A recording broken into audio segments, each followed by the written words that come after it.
99.9 Punk World Radio FM, broadcasting from Ottawa, Ontario, the nation's capital. We are joined by New York City-based band that originated in Los Angeles. They went from the West all the way to the East Coast, and they are tearing up the scene every single state along the way. We got Blockage right here, live on the radio station, and of course, YouTube as well. Guys, how are you doing out there all the way in the Big Apple of New York City? Tearing it up. All right. Pretty good. Each other. And I got to say, I was telling, I was obviously, I know I've told it to you guys already, but I got to say it to you guys again. Been super excited for this interview. You guys have a rich history within the punk rock scene, which we're gonna get into. Well, and like obviously we have the Queers, we have a little bit of influence from the Ramones. We got a little, we got real punk rock right here live on the radio. So thank you guys so much for a bit of your time, man. I'm super stoked for this interview. Thanks for having us, man. Is that the order? Is it the same? I think it's actually inverted sometimes. There is. Yeah, it definitely messes you up, man. Trust me. There's times where I pointed this way and people were like, dude, wrong way. But I know you guys are busy individuals, so I'm not going to take you away from your Monday night too long. But I want to take you back to the year of 1998 in Los Angeles, California, where Blockage emerged within the SoCal punk rock scene. Taking us back to the beginning, what is the origin story behind this band? Because I do know there was 3 previous members that were a part of this, but like, what is the story behind the original formation of Blockage? It started the way a lot of California punk bands do in a magazine called The Music Recycler. So you place an ad, basically a classified ad, and through that I found our original drummer, Juan Gutierrez, who then had a best friend of his that they would go to like Kiss conventions together. And that was Frank Guzman, who played lead for us for pretty much the whole 25 years we were with that lineup. And then Juan's cousin joined the band on bass. That was Chepe. And then when he left, then Dave Guzman came in, and that was pretty much the lineup for 7 years. So yeah, basically, long story short, The Music Recycler, a classified ad. And it's really common. You find a lot of bands that started that way in Los Angeles. We had the Village Voice. That was probably the New York equivalent at the time. And it sounds cooler than Music Recycler. Yeah. And I'm guessing this was like the Craigslist of music back in the 90s, if I'm not mistaken. Yeah, exactly. Yeah. And I'm pretty sure you actually ran into a lot of weird people before you actually found the original lineup, or was the original lineup the first individuals to fully reach out and actually come to form Blockage? Yeah, similar to this New York lineup, I got lucky right out of the gate. Like Juan called Frank, and Juan called Chepe, and that was our lineup for the first 2 years, and then we're doing Pat. Yeah, so I've just been really lucky with band members. And, you know, people have longevity. They stick around. We get along great. And, yeah. I thought I was still auditioning. I'm not sure. Am I in? Are you in? Did you tell Jeff if he was ever in or not? Well, you're here for the interview, so I definitely hope you're in. You know what I mean? It's real weird at rehearsal. Who sent Jeff the link, though? I mean, it wasn't supposed to be. That's the real question. My bad. It wasn't password protected. Forces his way in. Hey, guys. It's like that one friend you have in school, you know what I mean? That just is part of your group because he's friends with one member. Yep. The guy's still here. A couple of those. That's what happened. Thanks, Ryan. Yep. But also, Sean, I have one question for you, because I do know I don't want to take things away from Blockage too much, but I just got to go back way before Blockage, because it's not every day you have punk rock legend on your radio station, and I feel like the fans would rip my ass a new one if I don't bring up a little bit of the Queers. So I got to say, I'm sorry in advance, but one of my favorite albums you were actually a part of, and I got to take you back to the year 1990, 8 years before Blockage. The Queers released the album titled Grow Up that was actually released on Shaken Street Records. I was wondering if you can tell us the backstory of this phenomenal project. And of course, what was it like just being a part of the Queers as a young Sean Raleigh? Well, let me start by saying, like, I grew up in a small town in New Hampshire called Exeter. It's like there's a very famous academy there, but I was a townie, and a friend of mine worked at a restaurant downtown with this chef this cook who he's like, hey, he's in a punk band called the Queers. I'm like, cool. So I met him. I went in and met Joe, and he gave us the those original 45s that are worth so much money, which I still have. And I thought they were great, but they had broken up by that point. So after close to and after graduation, I started really sort of bugging Joe to get the band back together. Like, Joe, you guys got these great songs, you should keep going. And he already had started it. And of course I was just like, I've learned all these songs, Joe, put me in, coach, kind of thing. And eventually it worked. And he gave me a series of demo tapes that had a lot of the songs that were on Grow Up, but they were like half recorded sessions with players that ended up not being on the final album. So I learned the songs. I kind of talked my way into the band, and we went and recorded. I'm on 6 songs on that album, and I'm still not completely sure which ones they were. But they just re-released it with the original mix. Because for a while I was mixed off of the album. When Ben Weasel got a hold of it, he mixed it down to a trio, which they were at that point, telling the story out of order. But the point is, I was mixed off for a while. Now I've got that original mix. I can probably figure out which ones I'm on. But so we recorded that, and I played a handful of shows with them. We played one show at UNH with a temporary bass player named Mike Pouliot, who I brought in, and it didn't really gel so well. So after that, I was like, hey, Joe, I know this kid from Hampton, like the next town over, named B-Face, and I bet he could do it. So I brought B-Face in, and when they met each other at practice, like, they had just met like 2 weeks before at a Social D show. So that's how that all came together. So it was me, Joe, Hugh O'Neill, and B-Face. So it was kind of like the Pete Best of that lineup. Because we played a show in Portland, Maine.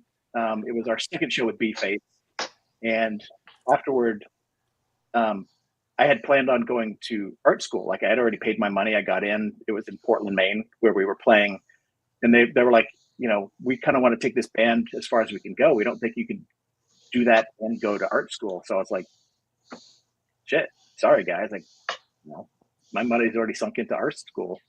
And, it was kind of a bummer, because I kind of saw that the Queers is like a way to get out of my small town.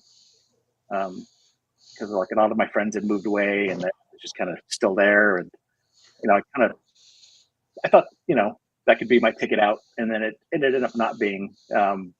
But I got to be a part of this great album, and I got to play with Hugh, Joe, and B-Face, which is the classic Queers lineup. So I'm kind of like a footnote in their history, but I'm on the album. So. And I got to say, that album is absolutely classic, man. Boobarella and Burger King Queen is actually my 2 favorite joints off that record, man. I mean, probably 2 of the most craziest names you actually could have on an album, but 2 of the most killer tracks, in my opinion. Yeah. And it's funny. We played a show in Exeter. It's actually on YouTube. It's like a hometown show. And we played all the songs from Grow Up and a lot of the songs from the first 2 EPs. But then you look back, and that show is like the first time a lot of songs from like love songs, the first time a lot of those were ever played. So he had a lot of those songs that came out later. He had those written way ahead of time. So, that was kind of neat to see those songs come out on, various albums over the years. I always kind of tracked what they were up to, and,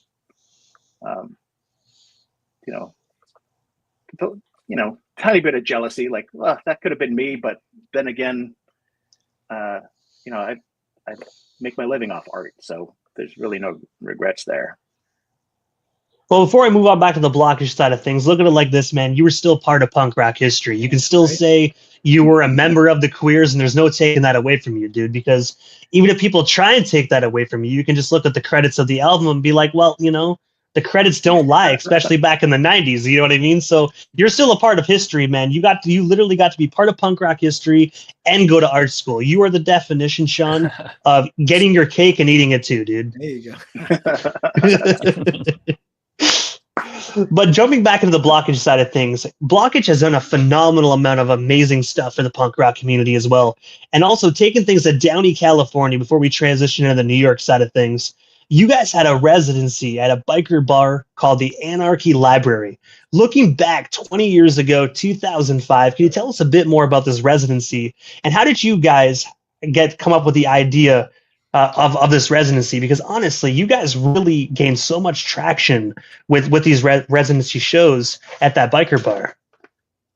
Yeah, it was a lot of fun. My wife and I had been going to a show in Los Angeles called Kiss or Kill, named after an X song or an X lyric, and they had a series of like a whole community of bands that would play on Tuesday nights, and you could just go and just party on a Tuesday and then come back the next week and a whole new batch of bands.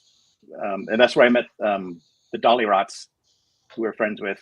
So it's like a really tight knit community. So Blockage didn't really fit with those bands because they were kind of like art punk, kind of like the Silver Lake scene in Los Angeles. So we didn't really fit in. So I knew a booker who was booking at the Anarchy Library, and I said, hey, could we do a residency there? That'd be fun. And could we also book all of the bands? Because we kind of wanted to imitate what Kiss or Kill was doing. Because by that point, we had played with so many local bands that were they were like us. They're really good, but under the radar, but really solid. So we booked a full month of shows, like one show each week. And we gave it the name Punk Rock Social. And so we did that for 2 years at the Anarchy Library, and we ended up getting some pretty big bands to come play this tiny little biker bar. And it was a legit biker bar. It was like a Mongol biker club bar. So, but they loved us because we were bringing all these really good bands and putting on these great shows at their bar. So we never had any problems. There were problems at the shows, but they never came at us. Luckily. So yeah, we kept doing that. We turned it to a monthly show instead of weekly because who can keep that up? So we started booking bigger and bigger headliners, and we actually one of the kind of the breakthrough bands that we got in there. I called up Joe, and I said, "Hey Joe, would the Queers come play this tiny little biker bar for us?" And he did, and we had it was like a barbecue show. We had it's like the Queers and the Vibrators and I think Channel 3, like all these bands came in and played, and it was really fun. We eventually moved to Alex's Bar because we sort of outgrew our space there, and things were getting there had been some incidents that we wanted to distance ourselves from. And so we went to Alex's Bar, which is just like, to me, that's like the best punk bar in all of Southern California. And it still is. They're still going. And yeah, we put on some really good shows there. So it all started with Blockage's residency, but we kind of turned it into a recurring thing. And we didn't put Blockage on every show, but some of the really good ones I kind of like snuck us on there because like, why not? We would play like a couple times a year. But yeah, so that's what happened with that residency, and that's where it ended up going. And I think we're at Alex's for 3 more years. So, and one of the last questions I have, Ryan, Geoff, Pat, my apologies. I don't want to make you guys just sit here. But when you said, Sean, there was a little bit. Yeah, this is great. I got to say, when I hear there's a little bit of, instances, Sean, I have to ask, you can totally skip this, but I feel like the statute of limitations is at least 18 to 20 years old here. So with that being said, what are some of the incidences that happened that made you guys have to relocate all the way from, literally Downey, California to Long Beach. I don't know the distance between that, but something tells me there's a grave distance here. So what is one of the incidents that really contributed to the fact of these events actually moving? They're actually about 20 minutes apart, but it's an important 20 minutes from Long Beach to Downey. There was a night where we booked some bands, and there was a white power contingent that showed up, and my friends weren't having it, and so there was a bit of a scuffle afterwards. Our sound, understandable. Our song "Downey City Limits" is about the anarchy library scene and how it started great, and like halfway through the song things go worse. And actually, the incident I'm talking about is also in our song "Serena's a Head Case" also, because my wife went in to count the take for the night, she did it in the ladies' room because that was like one of the only private places to go. So she's sitting on the toilet, she's counting the money. Suddenly, our friend Serena comes flying through the door because she's shoved by one of these white power girls and falls, dislocates her shoulder, gets kicked a bunch of times. The girl sees my wife sitting on the toilet counting the money. She just starts punching my wife, who then reaches out, like grabs her by the stomach, gives it a good twist, and like fights her off, and security came and everything. But I do want to say, to my wife's credit, she held on to that fucking money the whole time. We didn't lose a cent. But it was then, and somebody got slashed, and it was pretty bad. And we were like, we love it here, but we probably need somewhere safer. Yeah, there's some violence in the mosh pit or something like that. But when people are getting like jumped in the ladies' room and white power people, like, yeah, get the F out of there, dude. I don't blame you whatsoever. That was yeah, you needed to relocate. I thought it was going to be a funny story, but when you said white power, I was like, fuck. I was like, damn, this interview went dark real quick. Well, the funny part is my wife sitting on the toilet, letting this girl off, pulling out a wad of cash. Money. But see, that right there is punk rock, okay? That right there is like, you're not getting this money, but that's punk rock. I don't know. Like, there's a lot of things I've heard on my station that's punk rock, but I think this is like right up there. You know what I mean? You're not. But also as well, jumping ahead, because obviously I do know that Blockage kind of left. I know, Sean, you moved to the East Coast of New York City and whatnot. But just last year in 2024, the world saw Blockage in a new light. Ryan, Geoff, Pat, you guys joined Sean for Blockage. I was wondering if you can actually just talk, because I know Sean kind of already explained most of this. I want to really get you guys into this interview. How did you guys actually come across Sean? How did you guys meet? And of course, reform this iconic then California band turned East Coast of New York City? Pat, you were next, right? Yeah. So Sean and I have a mutual friend from LA. I met through another band that I'm playing drums for. In Mickey's band, and the Joe Ramone birthday bashes and stuff, we've hit it off. And Jiro, I can't take a stab at his last name. Can you, Sean? Okabe. Thank you. I would have.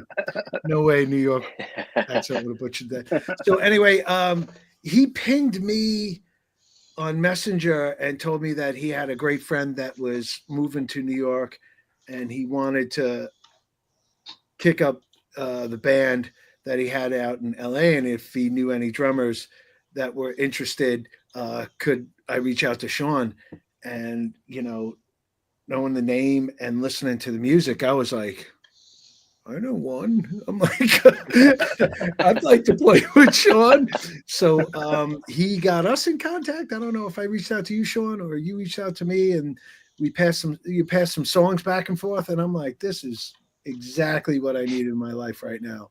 So I was more than happy to pimp myself to Sean to play drums for his band, and I guess he liked it. So I'm still around, unless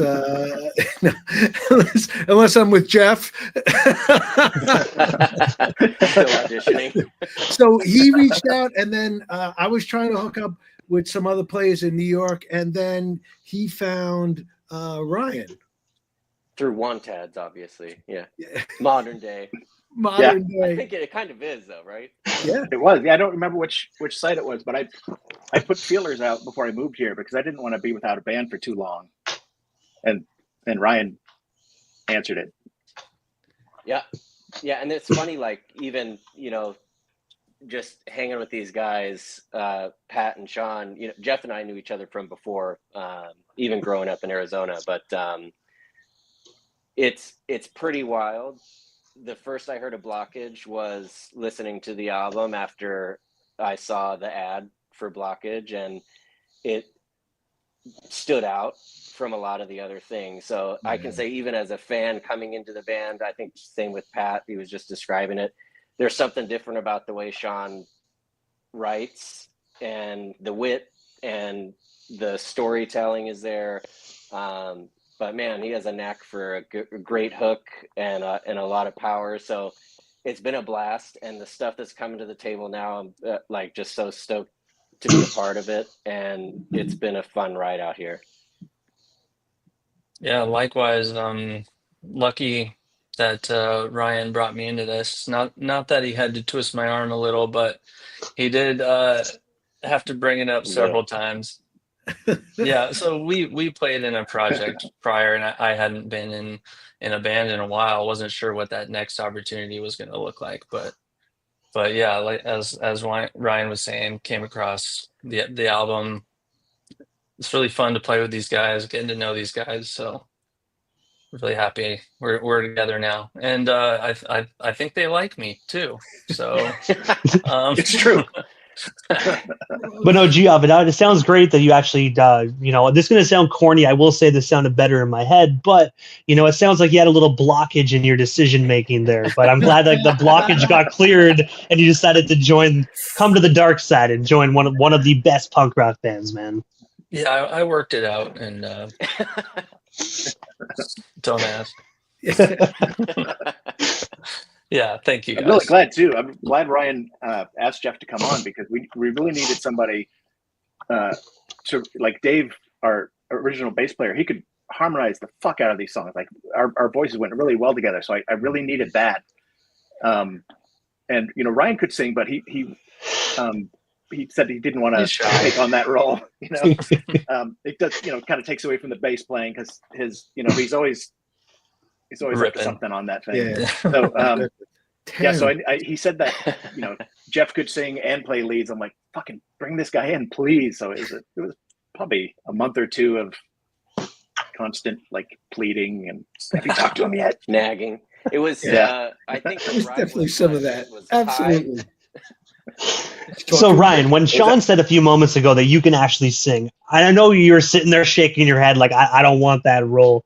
I gotta ask, man, let's just say they write a really gnarly fucking song to the point you're like, dude, I would sing the shit out of this. Will we ever get maybe the slightest possibility of hearing a Blockage song sung by Ryan? Like, I mean, let's just say the lyrics are so chef's kiss that you have to be like, fuck, I want that. Like, will we get a chance to see this? Song. I don't know, man. You got to stick around and see. I will say, I love seeing Sean. I love hearing Sean's voice in Blockage, but I have to say, one song I want to just hear what Ryan can do. Just one song, even if you just release it on CD and pull like some mid-90s move where you make it like a hidden track where you got to leave that CD playing for like an hour before we hear it. Just make it happen. That's all I got to say. I could leak the demos. Yeah. There we go. Yeah, he sings on all of his demos. He's been writing some songs for us too, and they're really fucking good. Like they are solid, and they're a really good counterpoint to like kind of like the darkness of mine. His are a little more upbeat. So still dark subject matter, but he sings on the demos. I'm like, dude, you're holding back. Come on. So at practice he's got a mic in front of him, and he sings a lot of the gang vocals. That smile right there is pretty much saying, Sean, that smile is like, I dare you to release them straight up. There will be hell. No. He's better than he gives himself credit for. Hell yeah. But I do know before the band actually got revamped and, of course, relaunched out there in New York City, August 23rd, 2022, the album The Very, Very Worst of Blockage was released that featured all the old LA sound recordings. With that being said, I do know you kind of hinted that there is some voice recordings out there of this current lineup. Will we actually get an opportunity to hear a brand new Blockage record this year in 2025 with this lineup? Because I got to say, I love the old LA stuff, but I really, just with this interview alone, I'm just the interviewer, but I think the fans listening on the radio and watching this at home on YouTube can really see the chemistry that you four individuals have. I'm really excited to hear what you guys are going to bring to the table with a full-length record. Yeah, we have a full-length record on tap for fall of this year. The first single just came out. It's our Joey Ramone tribute song, and we're dropping the next single on July 1st. And probably, every couple weeks or 6 weeks or so after that until the album's ready.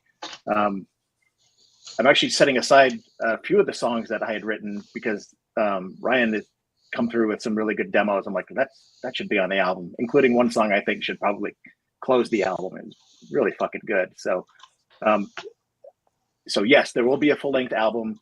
And what I think sets this one apart from the other one is, from our first album, is the collaborative songwriting. Like I write the songs, I'll bring them in, or Ryan will write the song and bring them in. And then we kind of sit with the songs for a while and record our parts and submit them, and we talk about them, and then we'll try out different things at practice. And I'm a lot more hands-off with this lineup because these guys are like, on the West Coast, I was like, well, here's how the songs go. Let's learn these and play these. And that's what we did. But these guys bring so much extra to it. I'm just really excited about what we're doing and how this next album's coming out. It's like next level Blockage. Aw. Thanks, man. And Sure. also, fans had the opportunity to hear this next level Blockage as well. On May 19th, 2025, you guys released a single titled I Owe You Everything that is a Joey Ramone tribute of the Ramones. I was wondering if you could tell us a bit more about this song and what made you decide to pay tribute to punk rock's finest. Because when you think punk rock, 9 times out of 10, when people say name an old school punk rock band, people automatically spit out the Ramones. Right. Yeah, they were my gateway band. Like that was, before I knew what punk was, somebody played the Ramones for me, and I was like, what's that? That's like everything I want to be hearing right now. And I didn't discover more punk bands until years later. And then I was like, wait, the Ramones were punk. I've liked punk this whole time, So they really changed my life. And when Joey died in 2001, Amp Records from Canada came to us and said, would you like to submit a song, to this tribute album? It needs to be an original and it needs to be done in 7 days. So we fast tracked it. We recorded it at our friend's house, Danny Walker, in his new baby nursery. And, it came out pretty good for that time, and it captured where we were at the time.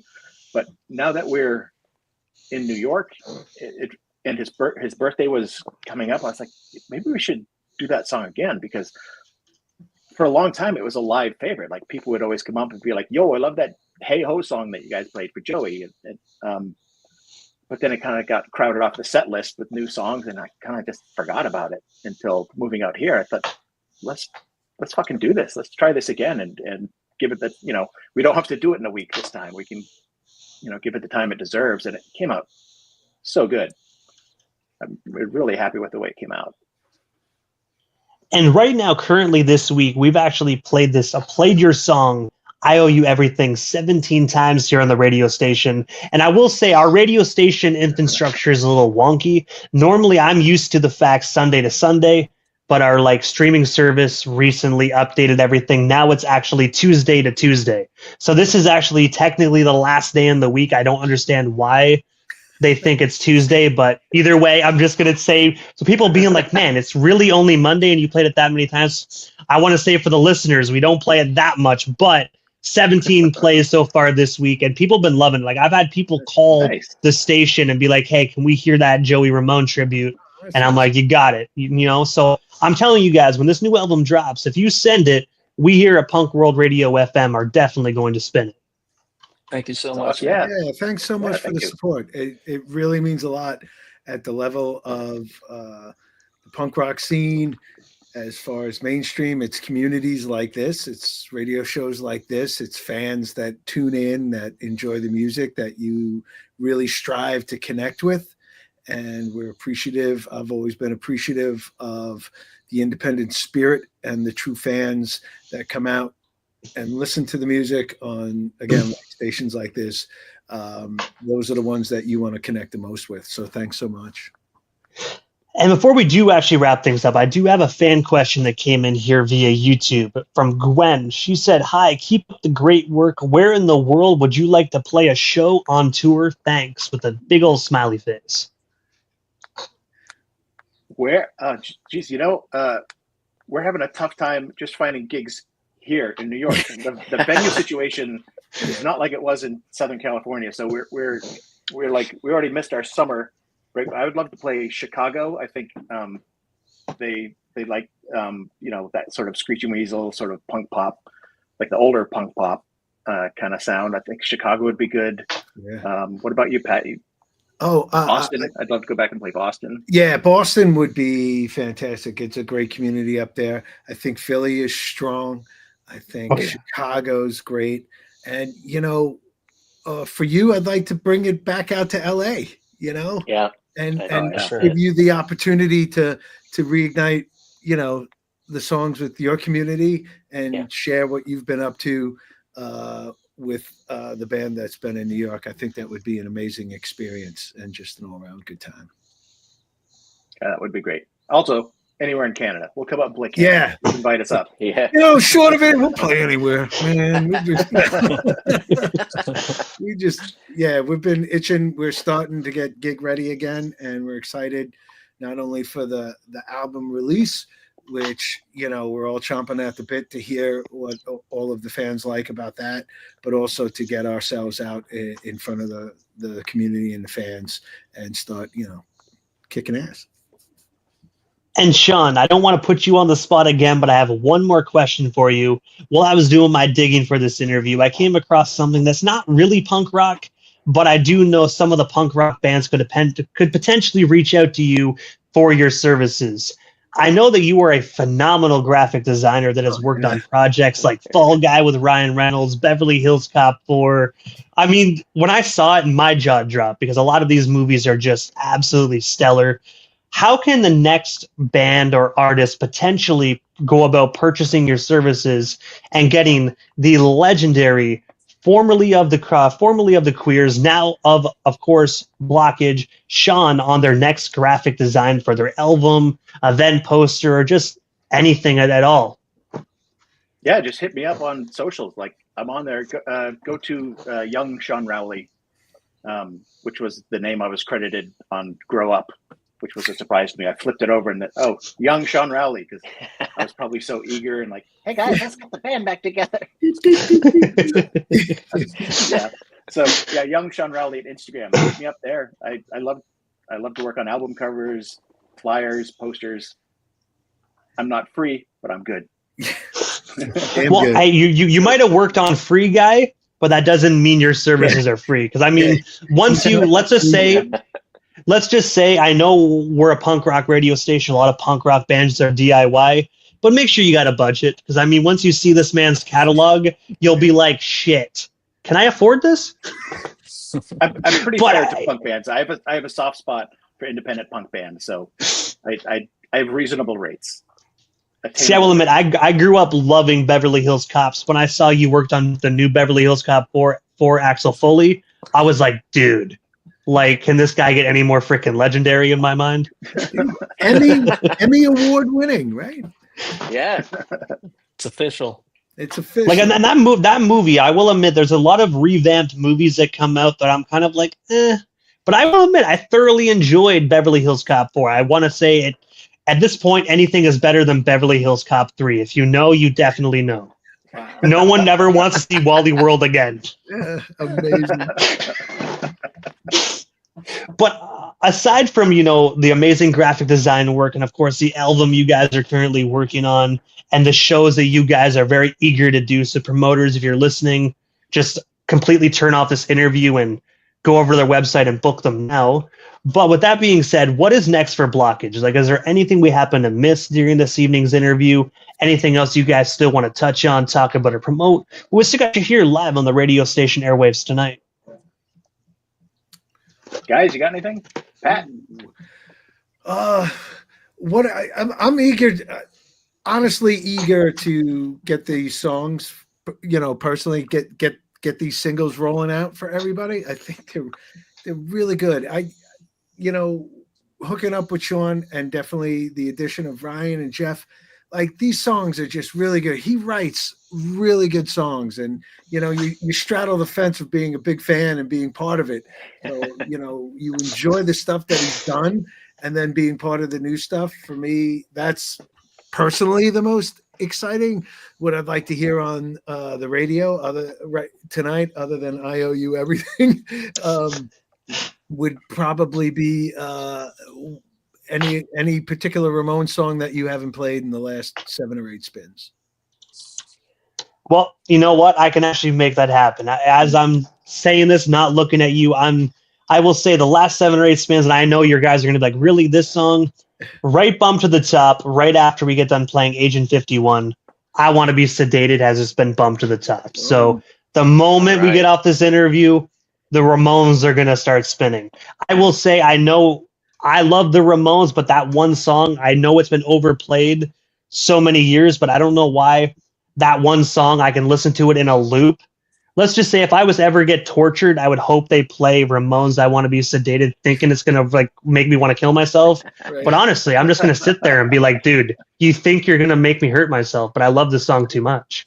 That is fantastic. Choice. Like, it's one of my favorite Ramones songs. Like, I know it's pretty much like the equivalent of like one of like the most overplayed songs, but honestly, it's one of those songs I love, man. Like, everything about it, dude, is just absolutely gnarly. It was popular for a reason. Yeah. I think when I first discovered that, actually, I was watching Idle Hands as a kid, which, again, I probably shouldn't have watched that as a kid. But when I saw, Dexter from The Offspring actually doing his cover for that, I saw him get scalped. I was like, dude, badass. Wow. But before we part ways here, guys, tonight, obviously I know how to follow Blockage across all social media platforms, but the people down here in Canada that might just be rediscovering your guys' music tonight, how do we go about following Blockage across all social media platforms so we can stay updated on the new music and, of course, the potential shows in the future? Well, I think both of our Facebook and Instagram handles are Blockage Band, and that's where we are the most active. So just hit us up there. Follow us there, and reach out to the Blockage. With love to hear from everybody and find out what's going on, and don't be shy. Especially if you have a venue for us to play, because we're fucking dying to get out and play. Yeah, New York is like 3 months out at best. So yeah. Well, promoters, if you're listening, you know what to do. You know what I mean? Like, just book Blockage. Like, stop fucking around. Just reach out. They're hungry. They want it. We'll play your house party. We'll play your basement. Yeah. There you go. Hey, you know what? I actually live in a basement apartment, so don't tempt me. There you go. But no, all jokes aside, guys, honestly, if I was to bring you out to Canada, I'd make sure I got a real venue. Because, I mean, I would feel pretty shitty if I was like, yeah, guys, you're going to play my basement. Like, I'd be like, damn, man. So you guys but no. For a show offer. It's a first show offer. On the books. On the books. But I want to say, Pat, Sean, Geoff, Ryan, thank you so much for all 4 of your guys' time here this Monday evening. It was such an honor speaking with all 4 of you. Hopefully down the line when the new record drops, we can bring you guys back on the radio station and do this all over again. But for now, guys, thank you so much for your time. And hopefully we'll definitely talk again here soon. But for now, have yourselves a phenomenal Monday night. Thanks so much. Thank you. Thanks, man. Have a good one, guys. Take care. Bye-bye. You too.